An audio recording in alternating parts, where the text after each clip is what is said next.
मैं तो अपने लोगों का हीरो हूँ या नहीं हूँ भाई? हूँ या नहीं हूँ? ये चर्चा तो बहुत है कि अक्टूबर नवंबर में चुनाव, ये मतलब कंफर्म है अक्टूबर? मैं मेरे अनुभव के आधार पर मैं कह सकता हूँ अक्टूबर नवंबर में चुनाव होगा। सूर्या चौहान जिसकी हत्या हुई, असद ने हत्या की, आपने उसको इनकाउंटर कर दिया, बहुत सही बात है। अपराधियों का इनकाउंटर होना चाहिए, बिल्कुल किसी भी कीमत पे अपराधियों को छूट नहीं मिलनी चाहिए।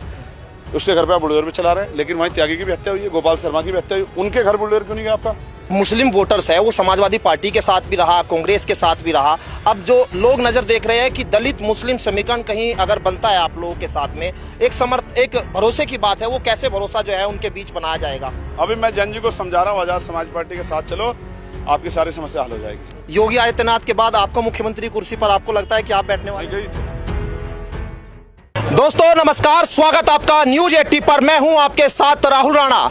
आज तीसरा दिन चंद्रशेखर आजाद की सत्ता परिवर्तन यात्रा को, और बिजनौर से शुरू होकर मेरठ और उसके बाद आज शामली में पहुंची है। सत्ता परिवर्तन से क्या बदलाव 2027 के चुनाव तक आता दिखाई देगा, और सत्ता परिवर्तन की आज यात्रा की जरूरत क्यों आन पड़ी, तमाम सवाल समझेंगे। क्योंकि जैसे जैसे दिन बढ़ रहे हैं, कारवां भी चंद्रशेखर आजाद की इस यात्रा के दौरान बढ़ता हुआ दिखाई दे रहा है। शुरुआत चंद्रशेखर भाई, आपको बहुत बधाई, क्योंकि आप जितनी मेहनत कड़ी धूप में कर रहे हैं, मुझे लग रहा है आपके जो साथ में लोग कार्यकर्ता है ना, वो भी आपसे कम नहीं लगते। नहीं, कम नहीं है, मैं भी तो इनमें से एक ही हूँ भाई। मैं भी आज़ाद समाज पार्टी कार्यकर्ता हूँ। मुझे मेरी जिम्मेदारी थोड़ी सी बढ़ा रखी है, लेकिन हैं तो हम लोग सब कार्यकर्ता ही। और देखिए, मेरा काम तो दिखता है, ये काम तो असल यही करते हैं, दिन रात मेहनत यही करते हैं, लोगों को यही जुटाते हैं, संघर्ष यही करते हैं, हर मामले पर अन्य अत्याचार पे खड़े यही होते हैं, आवाज़ यही बनते हैं, हर मेरी द्वारा कही गई एक एक बात को घर घर तक पहुँचाने का काम यही करते हैं। तो ये मेरे आँख नाक कान हाथ पैर हैं, मैं तो इनके बिना कुछ भी नहीं हूँ।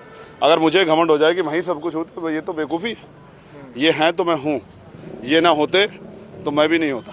इनकी मेहनत, आज़ाद समाज पार्टी का जो है कुशल जो विजन है और भीम आर्मी का संघर्ष है, इसी से हम लोग लगातार आगे बढ़ रहे हैं। और मैं धन्यवाद दूंगा अपने आखिरी कार्यकर्ता को भी, जो लोग लगातार मेहनत कर रहे हैं, और उनकी मेहनत के कारण आज आज़ाद समाज पार्टी लगातार इस भयंकर गर्मी में, जहां टेम्परेचर 45-46 डिग्री है, 47 डिग्री तक, वहाँ अगर आज़ाद समाज पार्टी के नौजवान सड़क पर निकल आए, माएँ बहनें बड़े बुजुर्ग, तो ये उत्साह है।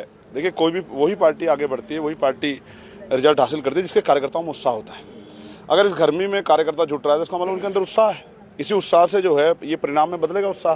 कुछ लोग तो हिम्मत हार के बैठे हुए हैं, उन्हें ये भी नहीं पता अक्टूबर नवंबर में चुनाव है।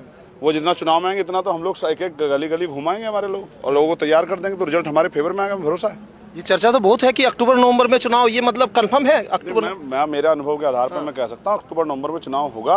क्योंकि पंचायत चुनाव नहीं कराया सरकार ने, और दोबारा 6 महीने गाइडलाइन है, तो पंचायत चुनाव नहीं कराया, क्योंकि पंचायत चुनाव में धांधली करते तो लोगों में आक्रोश पैदा होता है। उस आक्रोश से बचने के लिए, जनमत का उन्हें पता है कि जनमत उनके खिलाफ है, इसलिए उन्होंने पंचायत चुनाव ना करा के सीधे से विधानसभा चुनाव को जल्दी कराने का निर्णय ले लिया। इंटरनल हम भी सिस्टम में रहते हैं, हमें पता है कि क्या हो रहा है, इसलिए हमने अपनी तैयारी को जमीन पर और मजबूत कर लिया है कि हम कोई मौका ही नहीं छोड़ेंगे कि हमारी कार्यकर्ता पीछे रह जाए, हमारी पार्टी पीछे रह जाए।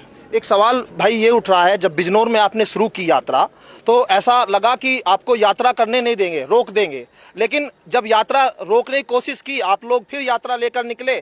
ऐसा भी लोग कह रहे हैं कि इस यात्रा को रोकने के जो मंशा थी वो प्रशासन की तो पूरी नहीं हुई, लेकिन आप हीरो जरूर बन गए अपने लोगों के बीच। नहीं, मैं तो अपने लोगों का हीरो हूँ या नहीं हूँ भाई? हूँ या नहीं हूँ? देखो, पहली बात तो बात हीरो की है ही नहीं। जो आप ये देखोगे ना, कभी जो जल है और उसको रोक दिया जाए तो वो अपना रास्ता कहीं ना कहीं से बना लेता है। ये लोग भी बहुत लंबे समय से 2012 के बाद अब तक जकड़न महसूस कर रहे हैं। 2022 से पहले इनके पास विकल्प की कमी थी, 2022 में विकल्प आया। 2024 में इनके साथ समस्या थी किसको दे किसको ना दे, लेकिन 2024 के बाद तस्वीर साफ हो गई कि आज़ाद समाज पार्टी ताकत में आ रही है। आज़ाद समाज पार्टी को अवसर मिलना चाहिए, आज़ाद समाज पार्टी को हमें आगे बढ़ाना चाहिए। इस वजह से समाज में एकजुटता पैदा हो गई है। जब समाज एकजुट हो गया तो उनको देख के सभी समाजों में भाईचारा पैदा हो रहा है। और मैं फिर कह रहा हूँ, जो जिन विजन पे, जिन उद्देश्यों पे हम लोग काम करें, चाहे वो शिक्षा हो, चाहे वो हेल्थ हो, चाहे वो रोजगार हो, चाहे कानून व्यवस्था, वो सभी के लिए, वो हर वर्ग को, हर व्यक्ति को प्रभावित करेगी। मेरी बात को आप याद रखना। देखो, सारी पार्टियां थी, कोई नहीं क्यों नहीं लाया कक्षा 1 से 12 तक की पढ़ाई मुफ्त करने का विजन। मैं तो कह रहा हूँ ना, और ताकत बढ़ा दो। मेडिकल MBBS की, MD की, PhD की, BTC की, BEd की, पॉलिटेक्निक की, BTech की, MTech की, MBA की, MCA की, मास कम्युनिकेशन, सारी पढ़ाई में जो है जनता के कदमों में लेके चला जाऊंगा, इतने उस आसान उसमें कर दूंगा कि जनता के हाथ में चली जाएगी पढ़ाई, की जनता नौजवान पढ़ाई करे और बड़े से बड़ी जो है डिग्री हासिल करके पूरे देश में जाकर दुनिया में जाकर रोजगार करे। ये समय डिजिटलाइजेशन का समय है, डिजिटल हो रही है पूरी दुनिया। ऐसे में जरूरत है कि भारत में रोजगार करने हैं। कितने लोग हैं जो वर्क फ्रॉम होम कर रहे हैं, तो रोजगार की कमी नहीं है, बस शर्त यह है कि उनको तैयार किया जाए। रोजगार की कमी नहीं है, देश में रोजगार की कोई कमी नहीं है, लेकिन सरकार देना नहीं चाहती। चंद्रशेखर भाई, आपने अपना घोषणा बैकलॉग बाकी है, एक प्रदेश में 10-10 लाख का बैकलॉग बाकी है। आपको दोनों नौकरियां, लेकिन आप देना नहीं चाहते क्योंकि आपके निष्ठा नौजवानों के खिलाफ साथ नहीं है। आप तो नौजवान को इतना कमजोर करना चाहता हो कि आपकी रैली में, यात्रा में झंडा उठा घूमता रहे, आप उसको रोजगार देना नहीं चाहते। आपने चंद्रशेखर भाई अपनी रैलियों में एक तरह से घोषणा पत्र में कहा, कई सारे सवाल आपने शिक्षा पे उठाए। आपने कहा कि हम जो है गरीबों को घर देंगे, लेकिन आपने जो दो महत्वपूर्ण चर्चा जो मीडिया में हो रही है, दो चीज़ों पर, कि बुलडोजर की आपने बात की, जो ये बुलडोजर की कार्रवाई होती है। दूसरा आपने कहा कि यहाँ पर जो ये फर्जी इनकाउंटर है, ये सीधे सीधे योगी को आपकी चुनौती मानी जा रही है। जबरदस्ती आप लोग चुनौती वगैरह में ध्यान दे रहे हो, ये कोई चुनौती का विषय नहीं है। कानून व्यवस्था अच्छी होनी चाहिए, न्यायपूर्ण होनी चाहिए, सबके लिए होनी चाहिए। अगर कानून व्यवस्था अच्छी होगी तभी तो लोगों का न्याय में भरोसा बनेगा। तो मैं क्या कह रहा हूँ कि झूठे इनकाउंटर नहीं होने चाहिए, लॉ को, कानून को अपना काम करते रहने देना चाहिए, न्यायपालिका का सम्मान होना चाहिए। और जो बुलडोजर के नाम पे आज आप कोई कहीं अपराध हुआ है, आपके पास अभी इन्वेस्टिगेशन भी नहीं है, लेकिन आपने क्या किया, किसी घर बुलडोजर चला दिया। आप कौन हो बुलडोजर चलाने वाले? आपको घर पता है घर कैसे बनता है? तो आपका बुलडोजर जाति धर्म देख के क्यों चल रहा है? आपने सूर्या चौहान जिसकी हत्या हुई, असद ने हत्या की, आपने उसको इनकाउंटर कर दिया, बहुत सही बात है। अपराधियों का इनकाउंटर होना चाहिए, बिल्कुल किसी भी कीमत पे अपराधियों को छूट नहीं मिलनी चाहिए। उसके घर पे आप बुलडोजर भी चला रहे हैं, लेकिन वहीं त्यागी की भी हत्या हुई है, गोपाल शर्मा की भी हत्या हुई, उनके घर बुलडोजर क्यों नहीं गया आपका? मैं बुलडोजर का विरोधी हूँ पूर्ण रूप से, लेकिन आपकी कार्रवाई पक्षपातपूर्ण है। इसलिए हम आपसे सवाल कर रहे हैं कि आपके झूठे बुलडोजर को हम लोग दफन करके छोड़ेंगे। इसमें टायर भी नहीं है आपके बुलडोजर में, तो इसे जमीन में इतने नीचे धांस देंगे कि ऊपर निकल के नहीं आ पाएगा। चंद्रशेखर भाई, एक सवाल ये कि जो मुस्लिम वोटर्स है वो समाजवादी पार्टी के साथ भी रहा, कांग्रेस के साथ भी रहा, अब जो लोग नज़र देख रहे हैं कि दलित मुस्लिम समीकरण कहीं अगर बनता है आप लोगों के साथ में, एक भरोसे की बात है, वो कैसे भरोसा जो है उनके बीच बनाया जाएगा? देखिए, भरोसा उनको है।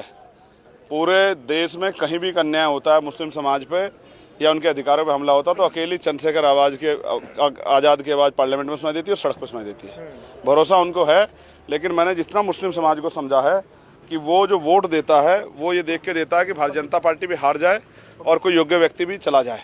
देखिए, एनडीए अलायंस था, तब भी उन्होंने मुझे वोट देके नगीना से भेजा। तो इसका मतलब आप समझते हैं, समीकरण बनेगा तो वो आज़ाद समाज पार्टी के साथ आ जाएंगे, क्योंकि कोई उनकी आवाज़ नहीं उठा रहा है। आवाज़ कोई उठा रहा है, उनकी लड़ाई को लड़ रहा है, तो आज़ाद समाज पार्टी लड़ रही है। अब देख लेना मेरी बात को, आज कह रहा हूँ मैं। आप कहीं मत जाओ ना, आप शामली देख लेना, आप मुजफ्फरनगर देख लेना, आप बिजनौर देख लेना, अमरोहा संभल देख लेना, बागपत देख लेना, सहारनपुर देख लेना, आज देख लो, या जैसा मैं नगीना में गया था चुनाव के बाद देख लेना। यहाँ भारतीय जनता पार्टी का विकल्प अगर कोई है तो आज़ाद समाज पार्टी काशीराम है, जिसके पास मजबूत वोट बैंक है। और अगर प्लस होते ही समीकरण सही बन जाए तो रिजल्ट भारतीय जनता पार्टी के विरोध में, यानी कि भारतीय जनता पार्टी को हराने वाला होगा। एक जैसे पश्चिम में आपका जो रणनीति दिखाई दे रही है, अवध की बात करें, बुंदेलखंड, उधर पूर्वांचल में, क्या वो रणनीति सेम रहेगी? कुछ बदलाव उधर आपको क्या दिख रहा है? देश ने 2013 में बड़े नारे लगे, गुजरात मॉडल, गुजरात मॉडल, गुजरात में। गुजरात मॉडल से क्या हुआ? जो सरकारी संपत्तियाँ थी वो बेच दी गई, उनका निजीकरण हो गया, वो प्राइवेट सेक्टर की भेंट चढ़ गई, करोड़ों नौकरियाँ खत्म हो गई हैं, करोड़ों लोगों के पास जो ज़मीनें चली गई हैं, बस 5 किलो राशन मिल रहा है। नगीना मॉडल उसका अल्टरनेट है। नगीना का मतलब ये है, हक वंचित शोषित समाज की एकता से न्यायपूर्ण बनी शक्ति जो लोगों के जीवन में बदलाव लाएगी, विजन के साथ। एजुकेशन, हेल्थ, रोजगार, तरक्की, स्वाभिमान, सम्मान, धार्मिक, सामाजिक, राजनीतिक जो है आज़ादी, स्वयं हर व्यक्ति के लिए, सभी का सम्मान, सभी को आगे लेके बढ़ने की बात, महिलाओं का सशक्तिकरण, महिलाओं को रोजगार, महिलाओं की सुरक्षा, किसानों को उनकी फसल के दाम, प्रमोशन में रिजर्वेशन, SC ST OBC को, अति पिछड़े समाज को 15% अतिरिक्त आरक्षण, पुरानी पेंशन, तमाम बेरोजगारी भत्ता, ये सब नगीना मॉडल है। एक खबर आपने देखी होगी, आज दिल्ली में जैन जी जो है अपना प्रदर्शन कर रहे हैं वहाँ पे। हाँ, तो करेगा ही ना, जैन जी क्या करेगा? अभी मैं जैन जी को समझा रहा हूँ, आज़ाद समाज पार्टी के साथ चलो, आपकी सारी समस्या हल हो जाएगी। वरना प्रदर्शन तो हम लोग पिछले 15 साल से कर रहे हैं, वो तो बेचारे आज कर रहे हैं। मैं तो इन्हीं मुद्दों को लेकर पिछले 15 साल से 20 बार हम लोगों ने जंतर मंत्र पे आंदोलन किए। सब लोग गए थे नहीं गए थे भाई? ये सब लोग जंतर मंत्र को देख के आए कि उस चीज़ उसके जानते हैं। मैं फिर कह रहा हूँ, उनको भी, जो लोग उनकी परमिशन रोक रहे थे, उनको भी डर है कि ऐसा ना हो इनकी परमिशन रोको, चंद्रशेखर ना आ जाए, इसलिए कह रहे हैं कि परमिशन ले लो, आंदोलन कर लो।